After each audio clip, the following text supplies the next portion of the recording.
Back to our top story now, and former struggle icon Mr. Dennis Goldberg has passed away, and former President Kgalema Motlanthe worked closely with him.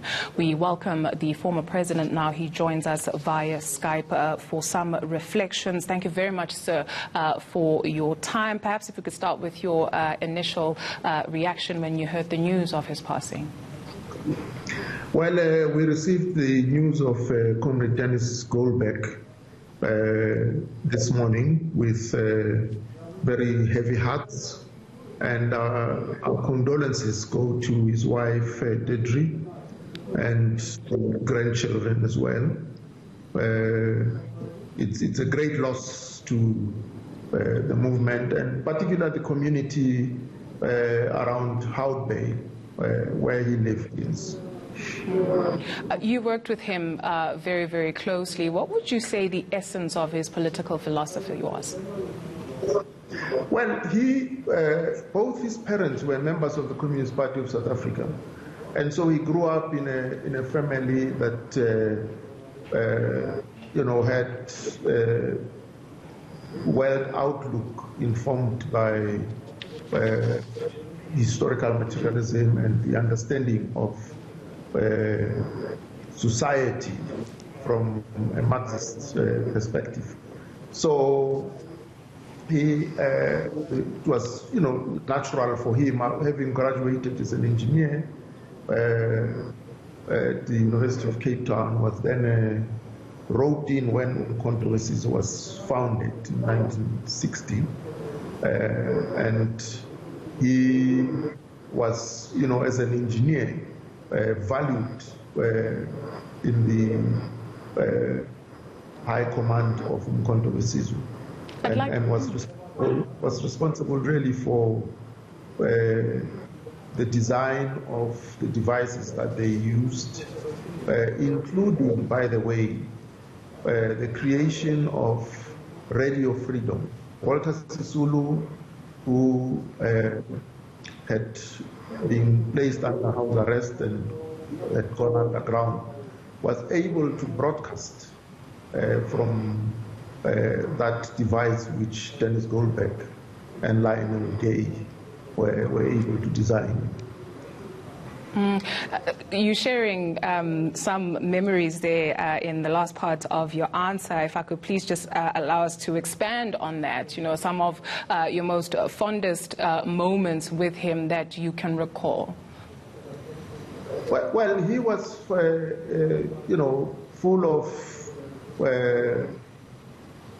rich experience, because remember, he was sentenced to life imprisonment at the Rivonia trial with Nelson Mandela, Walter Sisulu, Govan Mbeki, and Andrew Mlangeni, as well as Elias Mutwaledi. So he was the only white among the 8 who were sentenced. And he was separated from his comrades because he then had to serve in Pretoria. But of course, later he was joined by many others. Prominent among those was David Kitson, Bram Fischer. One of the things that pained him very, very deeply was he shared with me how he watched Bram Fischer being consumed by cancer, and the authorities would not release him up to his last days, and so that's something that really pained him, and to him that was really the depth of the brutality of the apartheid authorities at the time. And just going back to his political philosophy, he was a non-racialist. Do you remember his views on economic inequality and capitalism? Yes, well, he was a member of the Communist Party, and therefore was,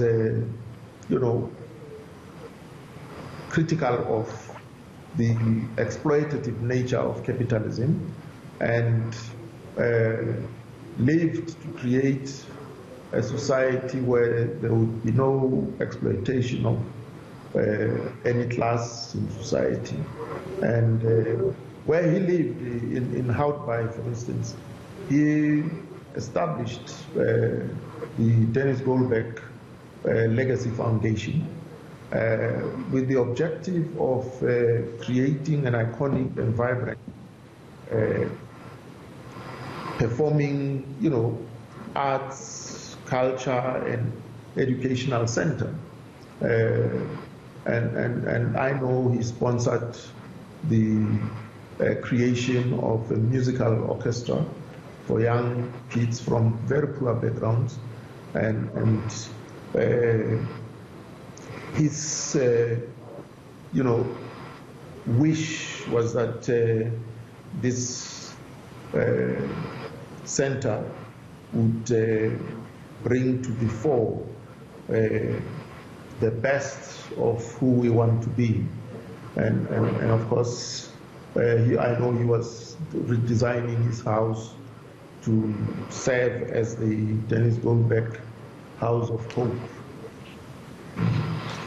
So he was up to his last days. I saw him, the last time I saw him was on the 11th of February in Cape Town.